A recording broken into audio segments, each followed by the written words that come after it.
ব্যঙ্গচিত্র কাণ্ডে যে সংঘাতের শুরু, রাজ্য সরকার ও মানবাধিকার কমিশনের সেই সংঘাতে এবার নয়া মাত্রা। গত 28শে ডিসেম্বর CNN IBN চ্যানেল দেখায় তাদের টেলিফোনে দেওয়া পার্কস্ট্রিট কাণ্ড নিয়ে এক সাক্ষাৎকারে কাকলি ঘোষ দস্তিদার বলেন, এটা ধর্ষণের ঘটনাই নয়। If you are referring to the Park Street case, see, that is a different case altogether. That was not at all a rape case. It was a misunderstanding between two parties involved in a professional dealing, a lady and her client. So this was not a rape. অবশ্য পর মুহূর্তে ABP আনন্দে এই মন্তব্যের কথা কার্যত অস্বীকার করেন কাকলি।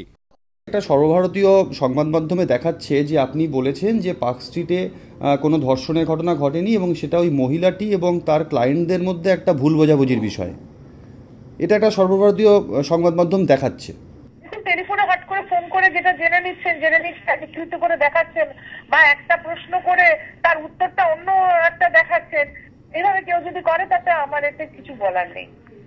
না, আপনি কি ওই কথাটা বলেননি বা ওরকম কিছু বলেছেন? এবার তৃণমূল সাংসদের সাম্প্রতিক মন্তব্যে শতপ্রণোদিত হয়ে তদন্ত শুরু করল রাজ্য মানবাধিকার কমিশন। অন্যদিকে প্রায় 11 মাস হয়ে গেলেও এখনো পার্ক স্ট্রিট কাণ্ডের চার্জ গঠন করতে পারেনি পুলিশ। প্রশ্নের মুখে প্রশাসন। এবার তদন্ত নিয়ে প্রশ্ন তুলল রাজ্য মানবাধিকার কমিশন। পার্ক স্ট্রিট কাণ্ডে তদন্ত কোন পর্যায়ে দাঁড়িয়ে রয়েছে তা জানতে চেয়ে পুলিশ কমিশনের কাছে রিপোর্ট চাইলেন কমিশনের চেয়ারম্যান, সুপ্রিম কোর্টের অবসরপ্রাপ্ত বিচারপতি অশোক কুমার গঙ্গোপাধ্যায়। 3 সপ্তাহের মধ্যে ওই রিপোর্ট দিতে বলেছেন তিনি। মূল অভিযুক্তের অবস্থান কি তাও জানতে চেয়েছে কমিশন। এর আগেও পার্ক স্ট্রিট কাণ্ডের নাম না করে সরকারের বিরুদ্ধে দলতন্ত্রের অভিযোগ তোলেন সুপ্রিম কোর্টের অবসরপ্রাপ্ত বিচারপতি অশোক কুমার গঙ্গোপাধ্যায়। এদিন কাকলি ঘোষ দস্তিদারের বিরুদ্ধে তদন্ত ও পুলিশ কমিশনের কাছে রিপোর্ট তলব সরকারকে ফের অস্বস্তিতে ফেলল বলে মনে করছে রাজনৈতিক মহল। রাজস্বী দত্তগুপ্ত, এবিপি আনন্দ, কলকাতা।